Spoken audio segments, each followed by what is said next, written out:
Salut tout le monde et bienvenue sur la chaîne informatique. Avant de commencer la vidéo, n'hésitez pas à rejoindre mon serveur Discord pour être au courant des prochaines vidéos qui vont sortir, ou bien tout simplement si vous souhaitez discuter avec moi, le lien est dans la description.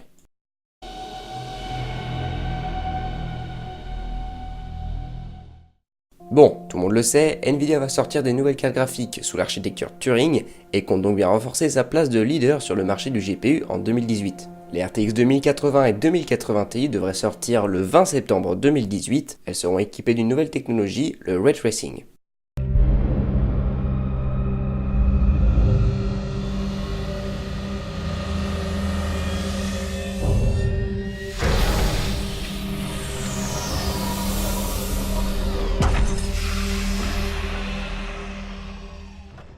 Ce qui explique donc le changement du sigle GTX par RTX.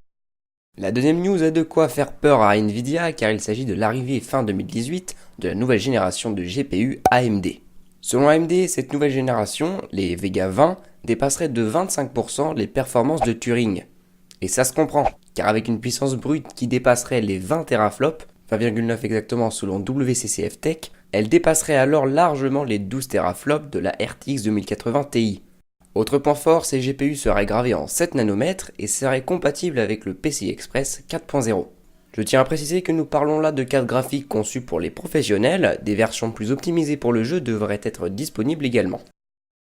On passe du côté des processeurs avec l'annonce par Intel d'une 9e génération de Core i3, i5 et i7. Un changement majeur est à noter, la présence d'un IHS soudé permettant un overclockage conséquent. L'ex-Preview a publié un article selon lequel il serait possible d'overclocker un 9700K à 5,3 GHz avec un Ventirad dit bas de gamme.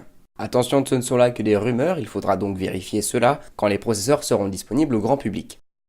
AMD quant à eux ont annoncé la sortie de 4 nouveaux processeurs, 2 économiques ayant tous deux un TDP de 45 watts, le R7 2700E possédant 8 cœurs et 16 threads avec une fréquence de base à 2,5 GHz pour monter jusqu'à 4 GHz. Ainsi que le R5 2600E avec 6 cœurs 12 threads cadencés à 3,4 GHz avec un boost à 3,9. Les deux autres CPU sont le R3 2300X avec 4 cœurs 4 threads et le R5 2500X avec 4 cœurs et 8 threads. AMD assure que pour le R5 2500X et le R3 2300X, un gain de 8 à 10% de performance est à noter par rapport à l'ancienne génération. Voilà, le premier épisode d'informatique est terminé, j'espère qu'il vous aura plu. Si c'est le cas, n'hésitez pas à mettre un pouce bleu pour me le faire savoir car c'est le premier épisode et je n'ai pas eu encore de retour. Et laissez-moi un commentaire si vous le souhaitez. Sur ce, c'était Léo de la chaîne informatique, bye tout le monde.